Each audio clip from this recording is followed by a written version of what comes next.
Hello students, and once again welcome back to your online class. Today we are going to learn about a new topic of your grammar, that is adverbs.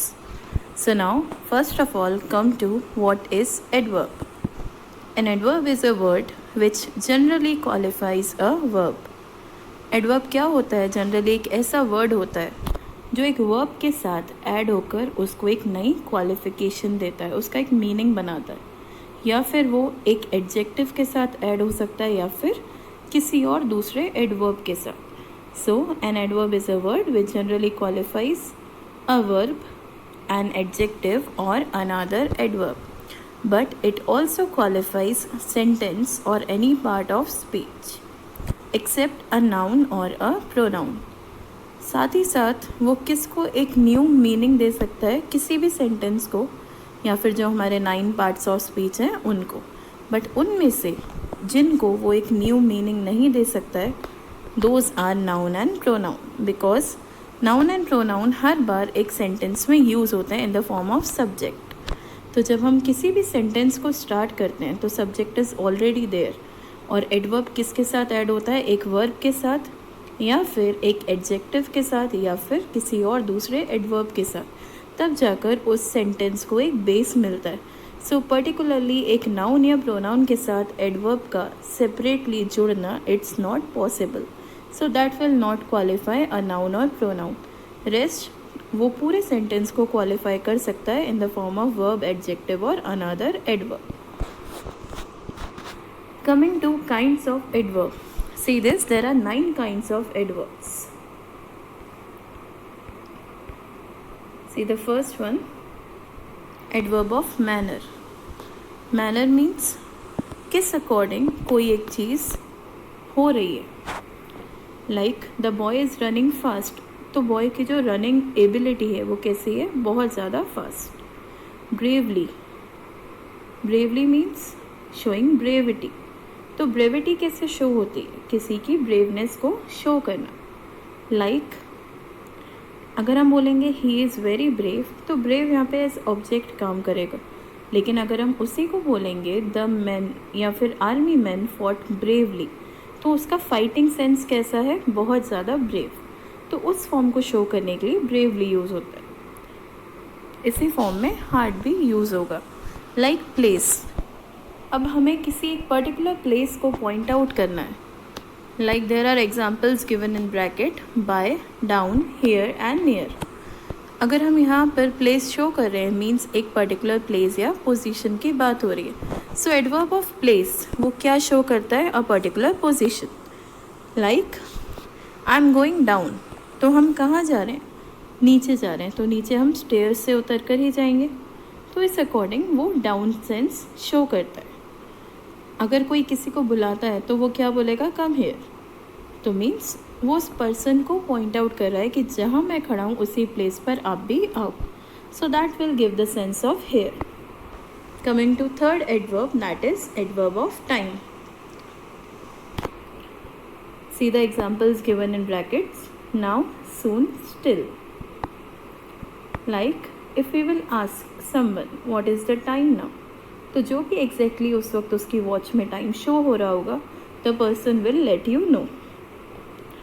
Then like this time the holidays of Diwali will be soon, या soon you will get the holidays of Diwali, तो जल्दी ही आपको मिलेंगे. तो वो एक time का sense बताता है जो कि आने वाला है. Then adverb of frequency, the fourth kind of adverb.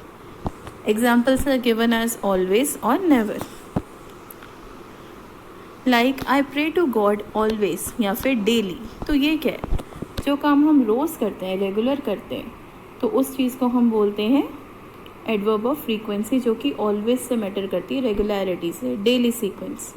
और जो काम हम कभी नहीं करते हैं, लाइक ऑलवेज एक चीज़ बोली जाती है नेवर टेल अ लाई, तो कभी भी आपको झूठ नहीं बोलना चाहिए. तो इस अकॉर्डिंग नेवर का सेंस मीन्स कभी भी कोई काम ना होने वाला सेंस, उसमें एडवर्ब ऑफ फ्रीक्वेंसी का यूज़ होता है. Coming to fifth part, that is sentence. Now what is a sentence? Adverb of sentence, you have seen in the definition कि एडवर्ब किसी भी सेंटेंस में लास्ट में प्लेस होकर in the form of ly उस sentence को एक new meaning दे सकता है। सिर्फ और सिर्फ वो नाउन या प्रोनाउन के साथ डायरेक्टली यूज़ नहीं हो सकता है, but in the form of sentence हो सकता है। और ये चीज़ काफ़ी बार सेंटेंस के पहले भी यूज़ होती है, the word adverb. Like certainly he will pass the exam. यहाँ पर श्योरिटी है कि जो पर्सन एग्ज़ाम के लिए अपीयर हो रहा है, he will pass the exam soon. तो इस अकॉर्डिंग अगर मैंने बोला he will pass the exam soon, means उसके एग्ज़ाम जल्दी होने वाले हैं और वो एडवर्ब ऑफ टाइम बता रहा है।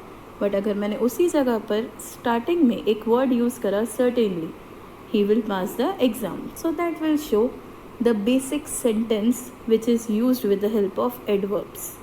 So like this, adverb of sentence will be placed. Then comes the adverb of degree. Now what is degree? The chance of accumulation, कि आप कितनी जल्दी या कितना हाई स्टैंडर्ड में किसी चीज़ को मेंटेन करते हो। लाइक यहाँ पर अगर हम एडवर्ब ऑफ डिग्री की बात करते हैं, He hardly pays any attention on watching television. कोई पर्सन ऐसा हो जो कंटिन्यूसली अपनी स्टडीज़ करता हो, मीन्स वो कभी भी बिल्कुल भी टेलीविज़न नहीं देखता है, कभी उस पर कोई अटेंशन देता ही नहीं है। So that is the high degree कि उसका टेलीविज़न में कोई इंटरेस्ट नहीं है, but he has the interest in studies, so that will show a particular high degree. Coming to seventh part, that is interrogative. Again, interrogative is the sense of asking questions. So, if we will see this interrogative, the question is placed there, why or how. So, how intelligently you are solving this sum, या फिर how quickly you are solving this sum. तो how के बाद क्या लगा? quickly. quickly is adverb. तो जब भी आपके किसी क्वेश्चन वर्ब के साथ इंटेरोगेटिव का यूज़ होता है, the term how that is used as a question mark, तो वो interrogative adverb का form ले लेता है.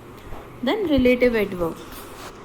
See, the questions are same, why and how, but one way, जब आपका interrogative होता है तब आप क्या करते हैं, एक question mark को place करते हैं, and another way आप एक relation show करते हैं. अगर हम यहाँ पर ये भी पूछते हैं how the person is related to you, so that will be interrogative, not relative. But अगर मैंने ये बोला कि I don't know why you are late, तो यहाँ पर कोई क्वेश्चन मार्क नहीं है, मैं आपके लेट वाले टर्म से वाई को जोड़ रही हूँ, मुझे ये पता नहीं है कि तुम लेट क्यों हुए, so I don't know why you are late. तो दो सेंटेंसेस को जोड़ने के लिए एक वाई का सेंस आया, तो वाई यहाँ पर कंजक्शन तो है नहीं, तो वो क्या होगा, एडवर्ब. Then ninth और last adverb is affirmation and negative. Means जिस भी सेंटेंस में नो, नेवर, नॉट का यूज़ हो, ऐसे सेंटेंसेस एडवर्ब्स ऑफ अफर्मेशन या नेगेटिव कैटेगरी में आते हैं. So these both are combined adverbs. That is the ninth part of your adverb, affirmation and negative. Coming to the next part, see this, whatever I have shown you, some further examples of those 9 adverbs are given here so that you can recognize them very fast, or something that can be kept in your mind all the time.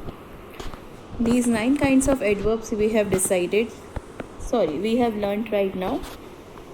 Like first is given here, adverb of time, soon, ago, before, lately, yet, then, today.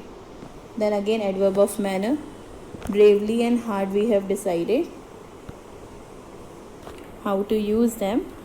Happily and soundly is also given.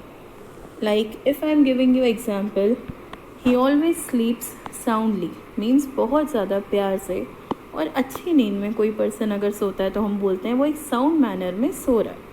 So the habit of sleeping is sound manner, या फिर adverb of manner soundly, using the word ly at the last. Then relative adverbs are also given, how, why, where, when. Adverb of frequency, frequently या continuously use होने वाले, या उनकी frequency क्या है, less है या high है, उस according काफ़ी सारे adverbs यहाँ पर दिए हुए हैं. Some of them are rarely, never, always, seldom.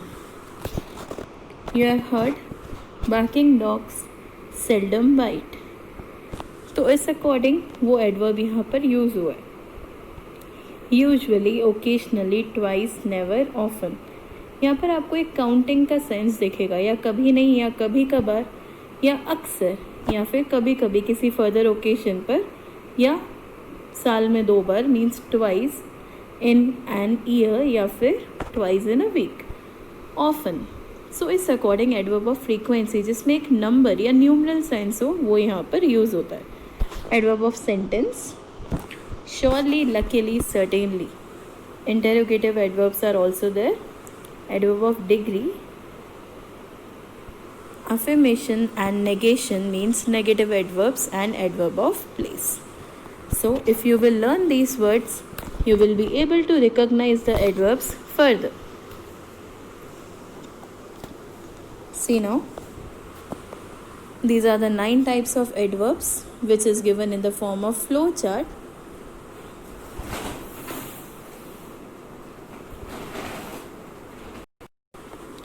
Now the things which we have seen earlier means the kinds of adverbs, we will learn about them more clearly. See the adverb of manner. Adverbs of manner come after a verb. Her bar subject के बाद जब एक verb use होता है उसके बाद ही adverb of manner का यूज़ होता है। For example, Lily dances beautifully. Here the word dances will come, जो कि यहाँ पे डांस लिखा हुआ है। So that correction you have to do while writing in your notebook. So अगर हम ये एग्जाम्पल यूज़ कर रहे हैं लिली, सो लिली क्या है, नाउन या फिर subject, dances will be the verb. And उसके बाद उस डांस की क्वालिटी को बताने के लिए कि वो किस मैनर में डांस करती है, इन अ ब्यूटिफुल वे या beautiful manner, so the adverb beautifully is used here. In another case it is used after the object when there is one. अगर ऑब्जेक्ट होता है काफ़ी बार हमारे सेंटेंस में, तो हम हर बार एडवर्ब को ऑब्जेक्ट के भी बाद प्लेस करते हैं, means subject, verb, object and then adverb. So another example is given here, he gave her the money reluctantly, means उसने उसको ना के बराबर मनी दी। So he gave her, he gave her, see that यहाँ पे ही आपका सब्जेक्ट है, गेव वर्ब, हर यहाँ पर ऑब्जेक्ट है इन केस ऑफ मनी, उसको क्या मिला, द मनी। और उसके बाद मनी किस फॉर्म में मिली, किस मैनर में मिली, that is the reluctant manner. So these are the rules, have verb plus preposition plus object if preposition is there in the sentence, otherwise this you don't have to do. Coming to the next part, adverb of frequency. These examples we have already read: always, frequently, often, once, twice, periodically, sometimes, continually, etc. Ever, seldom, rarely, scarcely, and hardly. See this, adverbs are above placed in a sentence in 2 ways, like after the simple tense of to be. Continuously come to the example, otherwise you will not be able to learn these concepts. See, he is always in time for play. अब आप अगर इसको subject और verb के form में देखेंगे जो आपने पहले पढ़ा है एडवर्ब ऑफ मैनर में, तो यहाँ पर क्या है, ही is your subject, is your verb, और हर बार वो टाइम पर ही आता है प्लेइंग के लिए। वो प्ले के लिए कभी भी लेट नहीं होता, तो यहाँ पे एडवर्ब किस अकॉर्डिंग यूज़ हुआ है, just after the verb, always, वो हर बार टाइम पर ही आता है। बट यहाँ पर अगर हमें टाइम वर्ब शो हो रहा है, इसका मतलब ये नहीं है कि यहाँ पे एडवर्ब ऑफ टाइम यूज़ हुआ है, बिकॉज वो हर बार खेलने के लिए टाइम पर आता है। तो यहाँ पे कॉमन सेंस क्या है, हर बार, so that is always, that is the example of adverbs of frequency. Now see this, before the simple tense of all other verbs, यहाँ पे simple tense के पहले यूज़ हुआ है adverb, और अब जाकर see this, they sometimes stay up all night, वो कभी कभार पूरी रात यहाँ पर ही रुकते हैं। तो इस according just after the subject वहाँ पर क्या लगा हुआ है, एडवर्ब, एंड उसके बाद जाकर वर्ब का यूज़ हुआ है to make it a simple tense. तो काफ़ी बार वो वर्ब के बाद लगता है just after the simple tense, and काफ़ी बार वो वर्ब के पहले लगता है। और ये दोनों चीज़ें कब होती हैं, जब हम एडवर्ब ऑफ फ्रीक्वेंसी की बात करते हैं। एडवर्ब ऑफ मैनर में वो वर्ब के बाद लगता है hand just after the object. And adverb of frequency में वो कब यूज़ होता है? जस्ट आफ्टर द वर्ब और before the verb.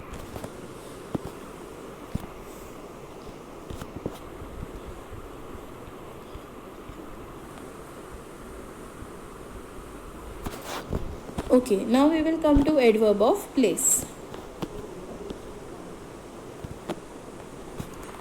See this adverb of place. If in a sentence there is no subject, then adverbs are usually placed after the verb. अगर sentence में कोई particular subject नहीं है जिसको हमने point out करा हो, तो एडवर्ब्स लगभग या फिर अक्सर वर्ब के बाद ही यूज़ होते हैं। For example, he lives abroad. यहाँ पर प्लेस क्या बताई हुई है? अब्रॉड। वो कहाँ रहता है? अब्रॉड में। So abroad is used as adverb here. He is your subject again, lives is your verb and abroad is adverb. But they come after verb plus object या verb plus preposition plus object. ये adverb का basic rule है जो हर जगह use होगा। अगर sentence में verb है, ओनली वर्ब, तो जस्ट उसके बाद ही एडवर्ब यूज़ होता है। और अगर सेंटेंस में ऑब्जेक्ट भी है तो एडवर्ब हर बार ऑब्जेक्ट के बाद ही यूज़ होगा, या फिर वर्ब के बाद हो सकता है काफ़ी बार आपका प्रीपोजिशन आए, इन, ऑन, एट, ये सब, और इसके बाद जाकर ऑब्जेक्ट आए, तो उसी के अकॉर्डिंग आपका एडवर्ब प्लेस होगा just after the object. I looked for it everywhere. Now see this, I is the subject here, looked is the verb, for क्या है आपका? प्रीपोजिशन, और इट आपका है ऑब्जेक्ट। तो इन सब के बाद आपका जो वर्ड आया एवरीवेयर, हर जगह, जो कि प्लेस बताता है, that is adverb of place. So subject plus verb plus object उसका फर्स्ट रूल है, and after object adverb will be used. या फिर सेंटेंस में subject plus verb plus preposition plus object plus adverb will be used to make it a complete sentence of adverb. Now coming to the next, that is adverb of time. The topics which are very important for you, I am explaining you them only. Some of the basic topics which I have not explained you will not come in your course ever. See this adverb of time. This type of adverb is usually placed at the very beginning or at the very end of the clause. अब ये जो adverb है, या तो sentence, clause या फिर phrases होते हैं, या तो उनके सबसे पहले लग जाएंगे स्टार्टिंग में एट द बिगनिंग, या फिर उनके बाद एट द एंड। जैसे मैंने आपको सर्टेनली का एग्जाम्पल बताया था। See the example, eventually he came, या फिर ही केम इवेंचुअली। यहाँ पर हमारे पास कोई ऑब्जेक्ट नहीं है पर्टिकुलरली, तो अभी तक अगर हम नॉर्मल सेंटेंस जैसे यूज़ करते हैं, he came eventually, that is subject verb and adverb, उस जगह पर इवेंचुअली यूज़ हो सकता है। किसी भी इम्पोर्टेंट इवेंट के टाइम पर ही एक पर्सन आता है। So he came on the basic event, तो उसको हम क्या बोलेंगे? इवेंचुअली, या फिर इवेंचुअली ही केम। कभी कभार किसी इंपॉर्टेंट ओकेजन या इवेंट पर ही वो पर्सन आता है, उसी टाइम पर वो पर्सन आता है। So that is the difference. या तो वर्ब के बिल्कुल पहले लगाएंगे किसी भी सेंटेंस की स्टार्टिंग में या बिगनिंग में, या फिर आप एडवर्ब ऑफ टाइम को सबसे एंड में लगाएंगे, जैसे आप अभी तक यूज़ करते आ रहे हैं।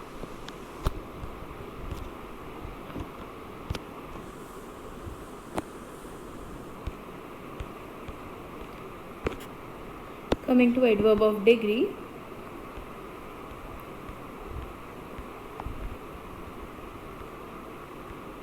see this, it modifies an adjective or adverb. Adverb of degree जो होता है वो किसको मॉडिफिकेशन देता है? एक दूसरे एडजेक्टिव को या फिर अनदर एडवर्ब को। It is placed before N adjective और एडवर्ब, और उसको मॉडिफिकेशन या नया फॉर्म देने के लिए वो हर बार उस एडजेक्टिव या फिर उस पहले एडवर्ब के पहले प्लेस हो जाता है। For example, you are absolutely right. तो यहाँ पर सी दिस, अगर हम देखें तो ये जनरल एक एडजेक्टिव का एग्जाम्पल है यू आर राइट, तो इसमें क्वालिटी क्या है, आप हर बार सही होते हो। और इस चीज़ में अगर मैंने एक और वर्ड ऐड कर लिया एब्सोल्यूटली, सो एब्सोल्यूटली है एकदम सही, सो एकदम बिल्कुल एक एक्यूरेट या high standard, high degree maintain करने वाला ये वर्ड है। So you again is the subject, are यहाँ पर हेल्पिंग वर्ब है आपका, तो subject plus verb plus adverb of degree absolutely use हुआ है और उसके बाद राइट यूज़ हुआ है, मीन्स ये एक एडजेक्टिव है। See that next paragraph, but enough follows its adjective or adverb. For example, the car is not big enough. यहाँ पर enough क्या है, खुद से एक adjective या adverb की एक quality रखने वाला word है, तो कार इतनी ज़्यादा बड़ी नहीं है। The car is not big enough. Interrogative adverb. Again we have decided interrogative means the words which create a question. Basically WH based word or HOW how word. For example, how did you do this? तुमने ये कैसे किया? और why are you sorry? So in both the senses how and why use हुआ है जो कि question mark या फिर question sense create कर रहा है, तो इस according interrogative adverbs का use होता है। Relative adverbs. It is used to make the adjective clause. For example, Adrian does not like to stay at hotel where they are staying. Adrian एक person है जिसको बिल्कुल भी पसंद नहीं है, does not like to stay at the hotel. वो कहाँ नहीं रुकना चाहते हैं, उस होटल में जहाँ पर वो अभी तक रुके हुए हैं। तो वेयर इज रिलेटिव एडवर्ब जो उन दो सेंसेस को बिलोंग करता है। एड्रियन को होटल्स पसंद है, बट जहाँ वो एट प्रेजेंट रह रहे हैं उनको वो होटल बिल्कुल भी पसंद नहीं आ रहा, तो इसके लिए कौन सा सेंस यूज हुआ है, where, the relative adverb. Then coming to adverb of affirmation और नेगेशन, दैट इज नेगेटिविटी और negative sense. Again affirmation means yes and negation means no. I will certainly go to school. Certainly means surely. तो यहाँ पर sense क्या है, एक affirmation का, yes का, positive. I have never seen him, मैंने कभी भी नहीं देखा उसको, तो ये क्या है सेंस, नेवर का, कभी भी नहीं। अ negative sense, not.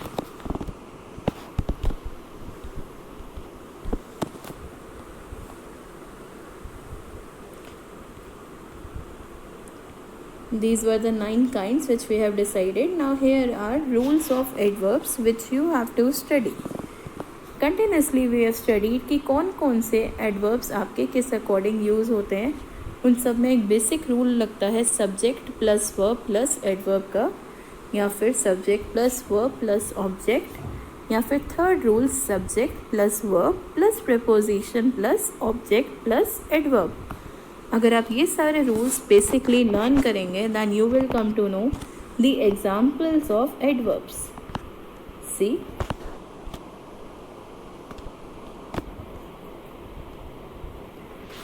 MPT rule means adverb of manner, place and time.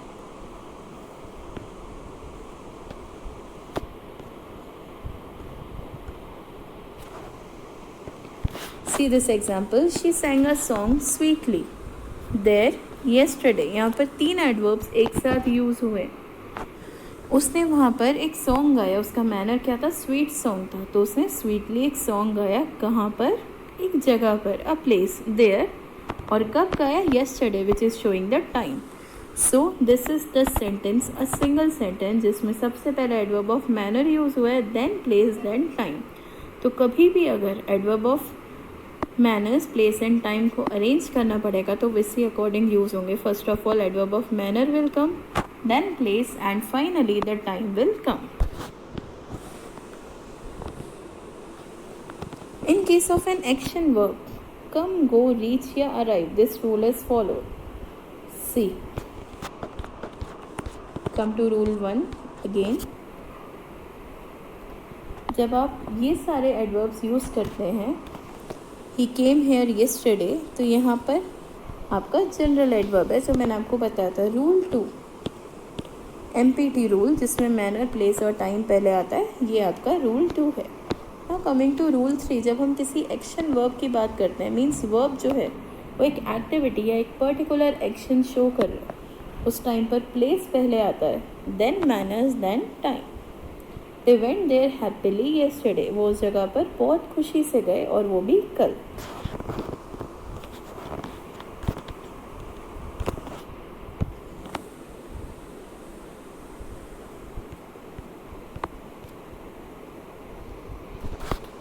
Adverb of frequency का रूल आपने ऑलरेडी पढ़ा हुआ है, always speak the truth. Means यहाँ पर अगर कोई सब्जेक्ट नहीं है तो डायरेक्टली आपका पहले एडवर्ब ऑफ फ्रीक्वेंसी का वर्ड आएगा, the main adverb, then the verb and then finally the object. So that is the rule of adverb of frequency. अगर आप एडवर्ब ऑफ फ्रीक्वेंसी में एल्स और बट यूज़ करते हैं, so else should be followed by but, means पहले else आएगा then but. Other and otherwise are always followed by then. ये दोनों शब्द जो हैं, एल्स हर बार फॉलोड होता है बट से और अदरवाइज हर बार फॉलो होता है देन से। See the example, it is nothing else than sheer madness. तो यहाँ पर use but in place of then. It is nothing else but sheer madness. So अगर आप कंपैरिजन कर रहे हैं, मीन्स कंजक्शंस का यूज़ कर रहे हैं, तो then सही है। बट अगर आप किसी भी चीज़ को कंपेयर नहीं कर रहे हैं और सिर्फ एडवर्ब की नॉलेज ले रहे हैं, तो यहाँ पर else के साथ क्या रिप्लेस होना चाहिए? else should be followed by but. Means then को रिप्लेस कर वो सेंटेंस कंजक्शन ना होकर एडवर्ब में कन्वर्ट हो जाएगा। She had no other alternative but stay here. उसके पास कोई और ऑप्शन नहीं है, लेकिन यहाँ रहने के अलावा उसके पास कोई और ऑप्शन नहीं है। तो यहाँ पर अदर की जगह हम क्या यूज़ कर सकते हैं?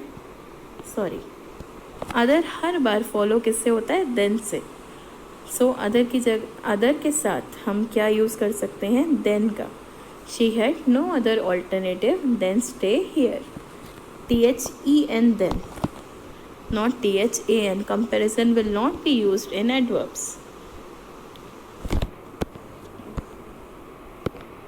She has no one else to look after her except me. Use but in place of except. See now, where is except?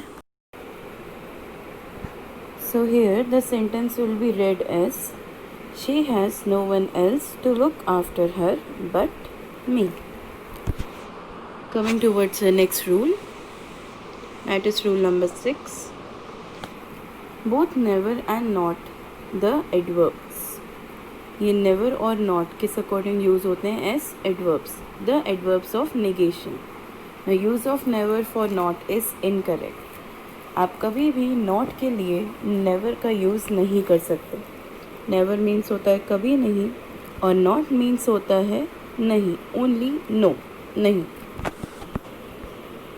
For example, I never went to Ooty last year. Use did not go in place of never. Means what? यहाँ पर not का sense आना चाहिए, never नहीं। Coming to next page.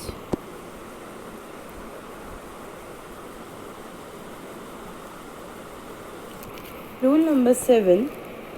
Enough is an adverb and it is used after an adjective or another adverb.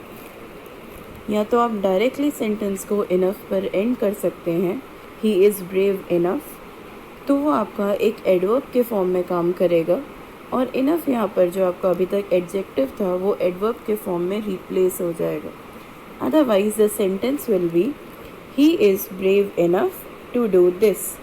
तो यहाँ पर जो ब्रेव है, ब्रेविटी क्या होता है? एक एडजेक्टिव, एक क्वालिफायर, तो उसके बाद ही आपने इनफ का यूज़ करा। And to do this is generally use as the object of this sentence. So he is subject here, is verb, Brave is adjective and enough is used after the word adjective, which is considered as adverb. Coming to rule 8.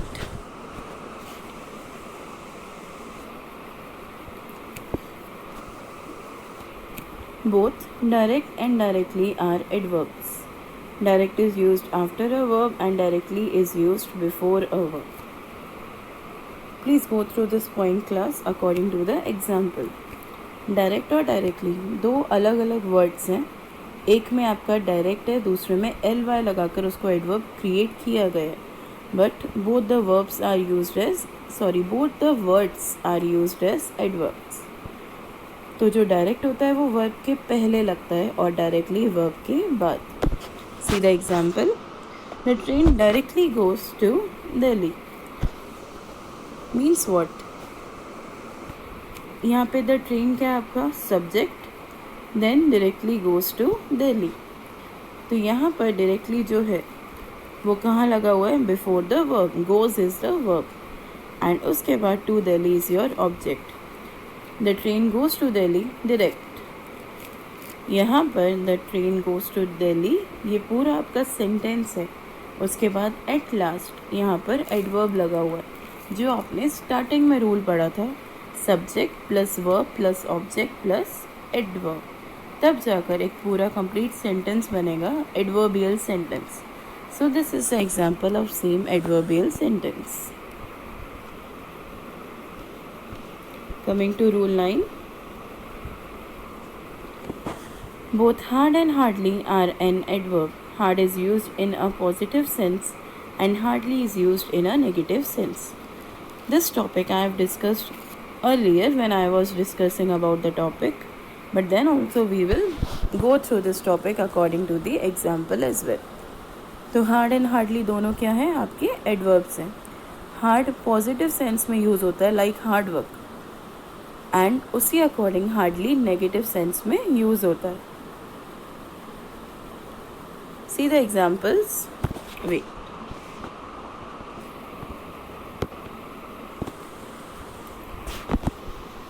Save your hard earned money. जो मेहनत से कमाया हुआ पैसा है उसको बचा कर रखो. सो यहाँ पर earned money, earn is your verb and उसके पहले आपका वर्ड हार्ड यूज़ हुआ है जो कि स्पेशली यहाँ पर एक पॉजिटिव सेंस बता रहा है. Then hardly had he reached when they left. वो वहाँ तक पहुँचा भी नहीं था जब वो सब जने चले गए थे.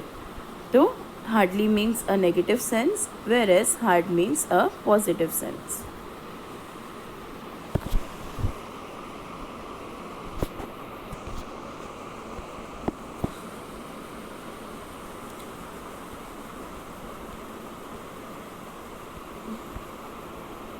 Coming to rule number 10.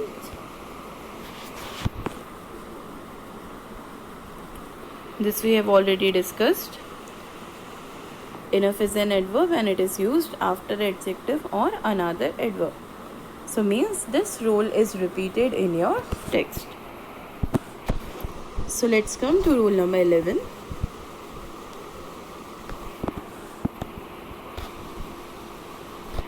More firstly and more highly are incorrect. Faster and higher are used in place of them.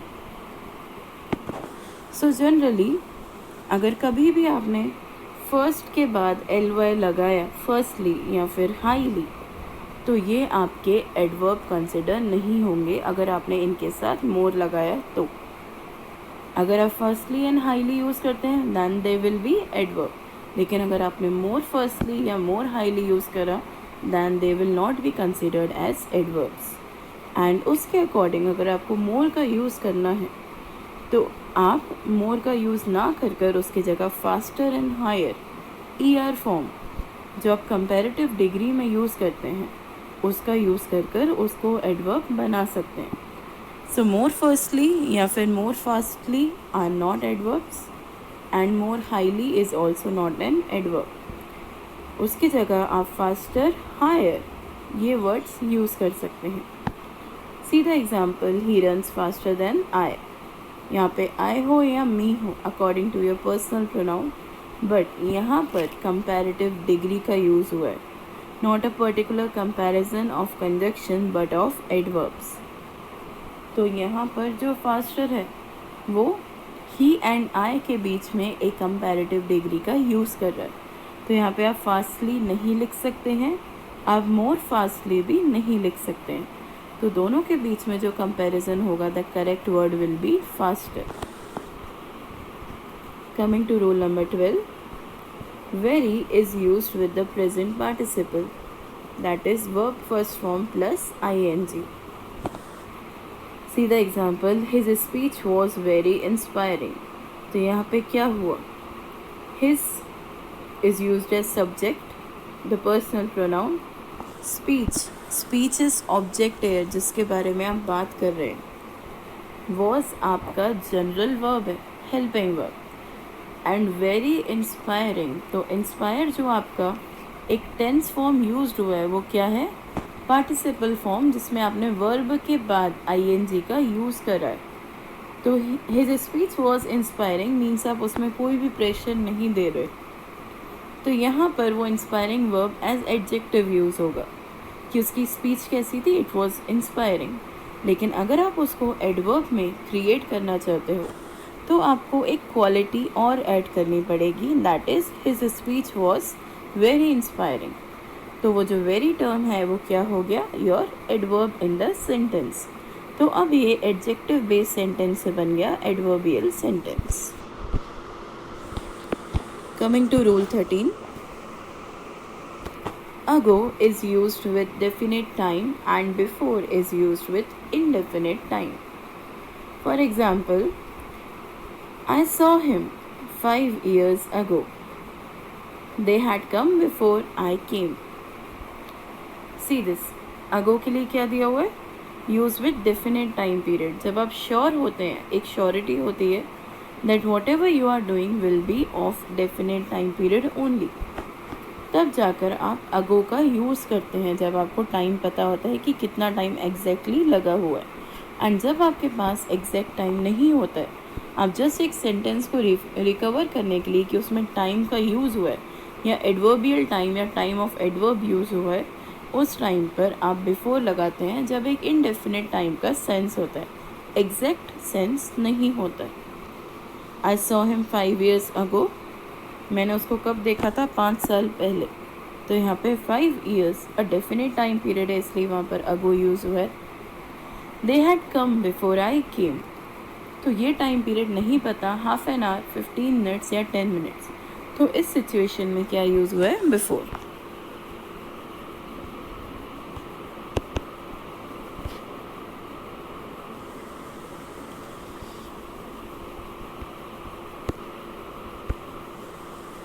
Coming to rule number 14, the simple rule. आप नाउन के बाद ly यूज़ करते हैं तो वो क्या बनता है आपका, adjective all the time, that is not adverb. Noun के बाद आप ly का यूज़ करते हैं तो वो एडजेक्टिव बनता है, लेकिन डायरेक्टली आप एडजेक्टिव के बाद ly का यूज़ करते हैं तो वो एडवर्ब बनता है। Like love plus ly is lovely, so love is a noun, your abstract noun, and again friend plus ly is friendly, so these are adjectives not adverbs। और वहीं आपने beautiful जो एक एडजेक्टिव है उसके बाद ly लगाया तो वो क्या कंसिडर होगा as adverb. slow plus ly is slowly and swift plus ly, that is smooth plus ly is smoothly। Coming to rule 15, yet means till now when it is used as adverb, means conjunction में आप word yet का use करते हैं, but जैसे ही वो adverb बनता है आप उसकी जगह क्या यूज़ करते हैं, term till now. For example, the criminal has not been found yet, अभी तक वो क्रिमिनल फाउंड नहीं हुआ है, एक time period. The criminal is yet to be found, तो यहाँ पर येट का मीन्स क्या हुआ, टिल नाउ, एक टाइम पीरियड शो कर रहा है। यहाँ पे कंजक्शन की तरह सेंटेंसेस को वो ज्वाइन नहीं कर रहा है, बट एक टाइम पीरियड बता रहा है कि अभी तक उसका पता नहीं चला। सो yet will be used in the sense of till now in the coming examples when you are using adverb. So with this we have ended our adjectives and adverbs rule. And finally, with the same PDF, I am sharing some of the exercises with you which are already filled using adverbs. You just have to go through them and you just have to recall how finally adverbs are further used. See this is the first exercise. The second one,